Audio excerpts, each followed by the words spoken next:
यकीनन तुम्हें भी देर हो गई होगी ना, और जो तुम चाहते हो उसको भी। पता है देर क्यों हुई है? मेरा अल्लाह फरमाता है मैं बेहतरी के लिए देर करता हूँ। वो फरमाता है मैं इन्हें आजमाता हूँ जिन्हें मैं पसंद कर लेता हूँ। वो फरमाता है तुम मांगो मुझसे मैं कबूल करता हूँ। जो तुम ज़ुबान से नहीं कह पाते ना, तो मैं वो भी सुन लेता हूँ। वो फरमाता है खुद को अकेला हरगिज़ मत समझो, तुम जहाँ कहीं भी हो मैं भी वहाँ हूँ। वो फरमाता है मत परेशान हो बंद किए दरवाज़ों पर, मैं खैर लाने से पहले तुम्हें मुसीबतों से गुजारता हूँ। वो फरमाता है सब्र करो, क्योंकि इसके पीछे एक वजह है।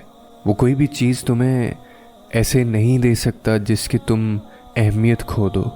अगर सब कुछ फ़ौरन मिलने लगे और हूबहू वैसा ही मिलने लगे जैसा तुम चाहते हो, तो तुम्हें कैसे पता चलेगा कि जो चीज़ अल्लाह से मांग कर और अल्लाह को मना कर मिले, उस चीज़ का मज़ा बिन मांगे मिल जाने चीज़ से कैसा होता है या उस जैसा नहीं होता।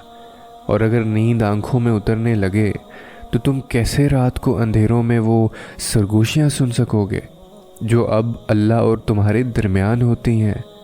तुम्हारी दुआएं सुन ली गई हैं, मगर ये वक्त आजमाइश है।